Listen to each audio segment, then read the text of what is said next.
प्रिय व्यूअर्स, ये Sanskriti IAS YouTube channel का PT think and solve program है। इस प्रोग्राम के अंतर्गत प्रत्येक दिन यूपीएससी और स्टेट पीसीएस से संबंधित 5 प्रश्न व्याख्या सहित उत्तर के साथ आपको दिए जाएंगे। हमें आशा है कि ये प्रोग्राम आपकी तैयारी में मददगार साबित होगा। तो चलिए देखते हैं आज के अपने पहले प्रश्न को। हेलेना टैंक रोधी मिसाइल के संदर्भ में निम्नलिखित कथनों पर विचार कीजिए। पहला, हेलेना तीसरी पीढ़ी की दागो और भूल जाओ श्रेणी की टैंक रोधी मिसाइल प्रणाली है। दूसरा, इस मिसाइल को ALH रुद्र तथा लाइट कॉम्बैट हेलीकॉप्टर पर तैनात किया जा सकता है। तीसरा, इस मिसाइल की मारक क्षमता 7 किलोमीटर है। नीचे दिए गए कूट का सही प्रयोग कर उत्तर चुनिए। A केवल 1, B केवल 2, C केवल 1 और 2, D 1, 2 और 3।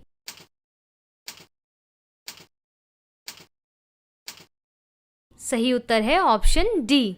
हेलेना तीसरी पीढ़ी की दागो और भूल जाओ श्रेणी की टैंक रोधी मिसाइल प्रणाली है।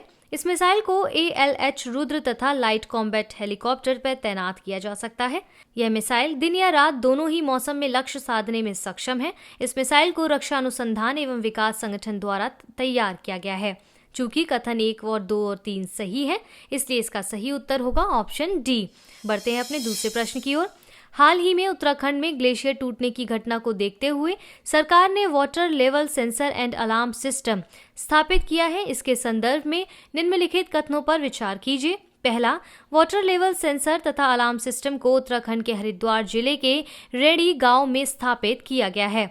दूसरा, यह सेंसर सिस्टम स्थानीय लोगों को नदी का जलस्तर बढ़ जाने पर चेतावनी देने के लिए स्थापित किया गया है।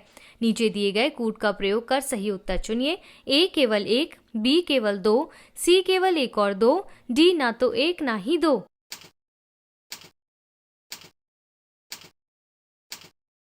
सही उत्तर है ऑप्शन सी।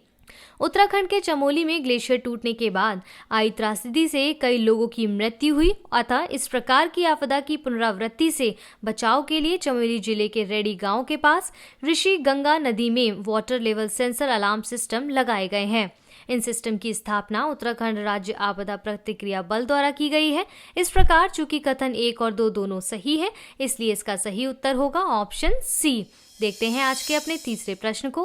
गो इलेक्ट्रिक अभियान के संदर्भ में निम्नलिखित कथनों पर विचार करें। पहला, गो इलेक्ट्रिक अभियान भारत की ईंधन आयात निर्भरता को कम करने में मदद करेगा।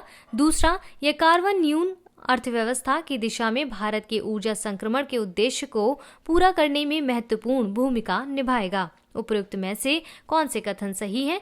A केवल 1, B केवल 2, C 1 और 2 दोनों, D ना तो 1 ना ही 2।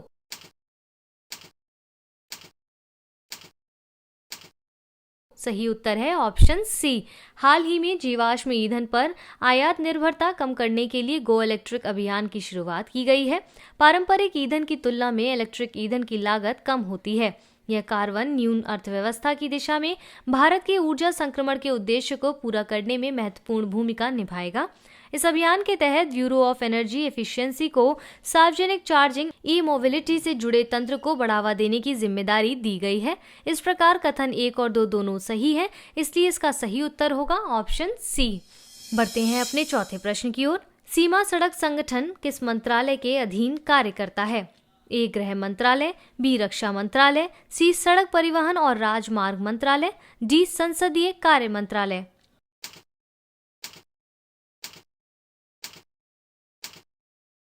सही उत्तर है ऑप्शन बी। सीमा सड़क संगठन सीमावर्ती क्षेत्र में बुनियादी ढांचे को विस्तृत करने का दायित्व निर्वहन करता है। यह रक्षा मंत्रालय के अंतर्गत कार्य करता है। इसकी स्थापना 7 मई 1960 में की गई थी। वर्तमान बजट में इसके वित्तीयन में वृद्धि करने का प्रस्ताव प्रस्तुत किया गया है। यह भारत के 21 राज्यों, केंद्र शासित राज्य अंडमान निकोबार सहित भूटान, अफगानिस्तान, म्यांमार आदि मित्र देशों में भी सड़कों का निर्माण करता है। इस प्रकार विकल्प बी इसका सही उत्तर है। बढ़ते हैं अपने अंतिम प्रश्न की ओर। इंद्रधनुष अभियान 3.0 के विषय के निम्न कथनों पर विचार कीजिए। पहला, यह अभियान गर्भवती महिलाओं और बच्चों के टीकाकरण से संबंधित है। दूसरा, इस अभियान में कोविड प्रोटोकॉल को लागू नहीं किया गया है। उपयुक्त में से कौन से कथन सही है? A केवल 1, B केवल 2, C 1 और 2 दोनों, D ना तो 1 ना ही 2।